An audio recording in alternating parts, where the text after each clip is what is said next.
Okay, if you look here at this x to the fourth term, in the past I've told you to take out the GCF and go ahead and factor it, and we could do that here. I'm going to just take a little different approach to this problem. I'm going to pretend for a second that, well, instead of x to the fourth x squared, it almost looks like difference of squares, a squared minus b squared. If you look at it kind of in a funny way. So here's what I mean by that. Could we factor this in such a way, kind of treat it almost like difference of squares, where I put 2x here, and 2x here, and what's the square root of x to the fourth? That would be x squared and x squared. I'm just taking the square root of that, putting it here and there. They're all perfect squares. One of them's plus, one of them's minus.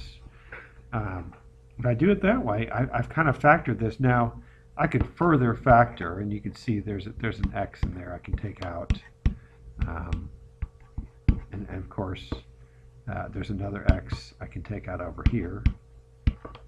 That's x minus 2, and then x times x is x squared. So we get the same answer, but it's a little different way of thinking. That's what we're talking about here. There are other types of equations.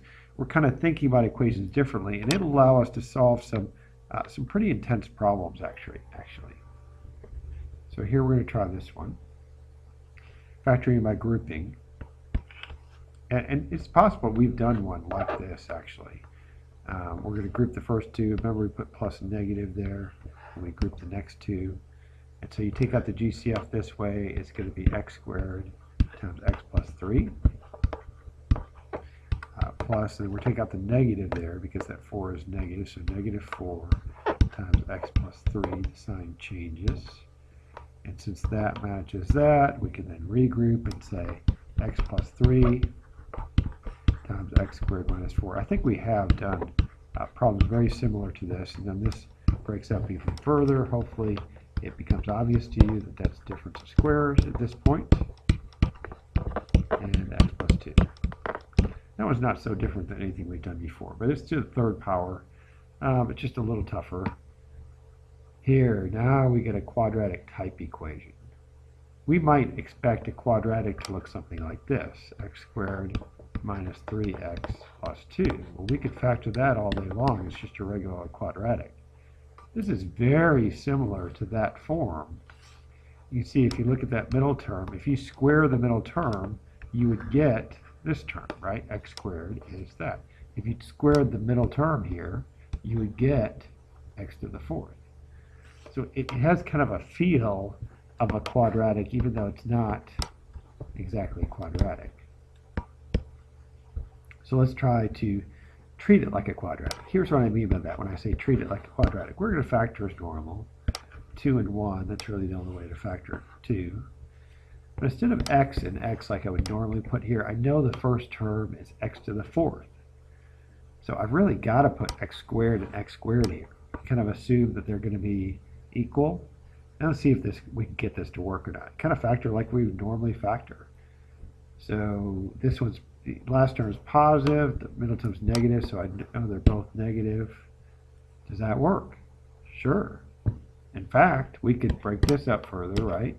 X plus 1 and x minus 1. And while we're at it, I mean, we might as well go all the way here and factor that one as well. It's kind of weird. That's a perfect square. It's easy to see.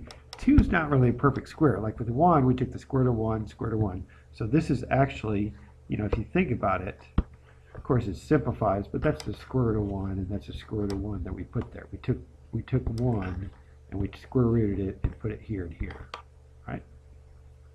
Well, we're kind of doing the same thing here. So instead of, this isn't a perfect square, but we could factor it if we wanted to.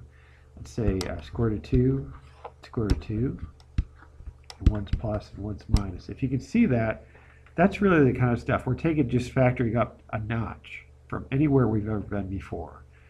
So our solutions would be, x equals plus or minus 1, because those aren't really square root of 1, they're just 1s. And then x equals plus or minus square root of 2 from this. So we get 4 solutions for one problem. That shouldn't be a huge surprise because this is x to the 4th power. So you might expect typically 4 solutions there. Let's try this one. Let's see if there's another one here. Let's try this one. I like that. Okay. Does this kind of look quadratic? Again, we're kind of using that term loosely, but that's being squared. That's to the first power. It might almost look like this. Like it kind of looks like x squared plus 5x plus 6 equals 0, right? That would be a piece of cake to factor, right? We know how to do that all day long. It's kind of like that. Instead of the x, again, this term, if you square it, will equal that term. If you square x plus 2, you get x plus 2 squared. So rather than FOIL this out, combine like terms, do the whole 9 yards, I'm going to treat this as my new x right there. My x plus 2 is x. So I'm going to factor like normal. Okay, factor, factor. But instead of just putting an x right here, right, I'm going to put what really is there, which is x plus 2 and x plus 2. You can put it in parentheses if you want. And then here I'm going to put, let's see, factors of 6, like maybe 3 and 2. And let's see how that works. So 3 times 2 is 6. 2 times the quantity x plus 2 plus 3 times the quantity x plus 2 is 5 times the quantity x plus 2. Again, to add up to a positive 5, so this would have to be a positive 3 times x plus 2 plus a positive 2 times x plus 2 is a quantity of 5 times x plus 2. Now it's just a matter of simplifying what's in here and simplifying what's in here. This parentheses would be x plus 4. And if you add 2 plus 3, you get x plus 5. And so we have fully factored this. If we want to solve it, you'd say x equals -4 and x equals -5. It's brilliant. It took a lot less time than it would take to FOIL that out, combine like terms, and simplify all of that. Again, you have to not be too scared of what this looks like, and just think of this like your new x. X is being squared minus 6 times x plus 8. It's almost like you have to pretend you're factoring, x squared minus 6x plus 8. In fact, probably the easiest way to do this is what I call the W method. So the W method is this.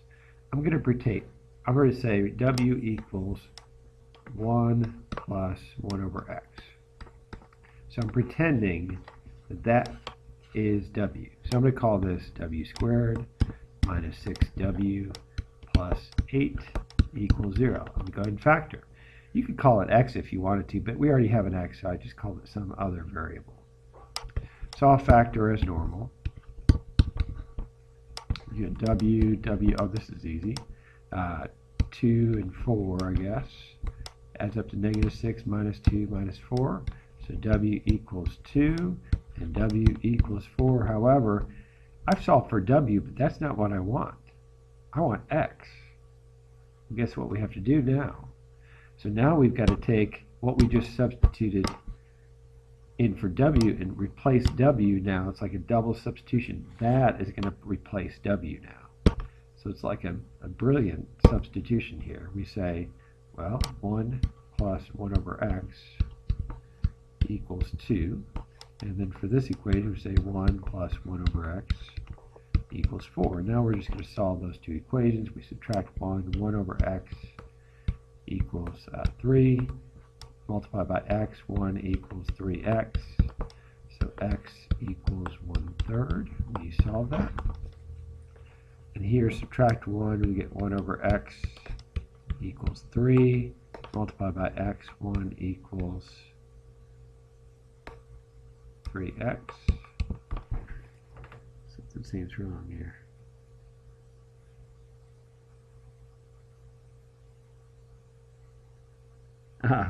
Sorry about that. Let me finish this one. I just figured it out. X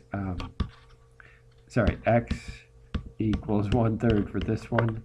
And that would help if I didn't make a mistake on this one. There we go. So getting back to here, sometimes it helps when you catch your mistakes. If you subtract 1 here and subtract 1, you get 1 over x equals 1. Multiply both sides by x, you get x equal to 1. So we get 2 solutions here. X equals 1/3 and x equals 1. And so double check the denominators. Yep, they work. So you've got 2 solutions for this one. And it's to the second power, so it shouldn't be a big surprise that we got 2 solutions. That's called the W method. You could have used the W method on this problem as well.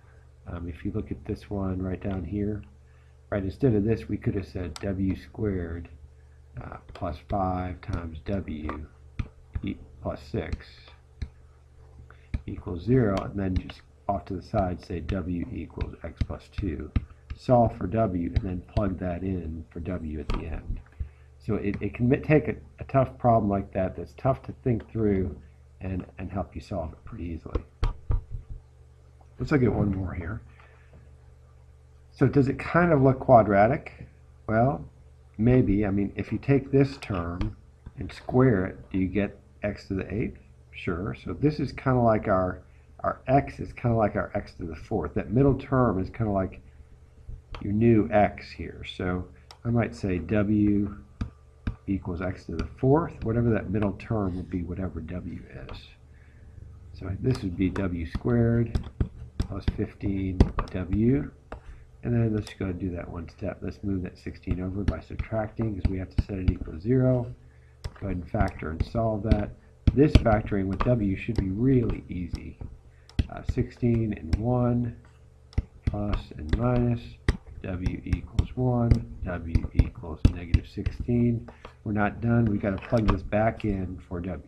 So we go x to the 4th equals 1. Not such an easy problem. X to the 4th equals negative 16. So let's try this. This is just getting kind of intense here. So x to the 4th equals 1. What happens if I take the 4th root of both sides here? So 4th root of both sides, is that an even root? It is, which means, don't forget plus minus. So we get x equals plus or minus the 4th root of 1, or just plain old 1. Again, 4th root, take the 4th root of both sides, which means I need plus minus, so I say x equals plus minus. Now we didn't used to know how to do this with a negative, but we could take a 4th root of negative as long as we know there's going to be I on the outside. So I'm going to pull out that negative and say this. Now 4th root of 16. Can I do the 4th root of 16? If you know 16 is really 2 to the 4th, you might know the 4th root of 2 to the 4th would be 2. Or you could do square root twice to get 4th root, and you get plus or minus I times 2, or in other words, 2I. So we get those 2 answers and those 2 answers. Again, it was x to the 4th power, so that was to be expected. This is the end of the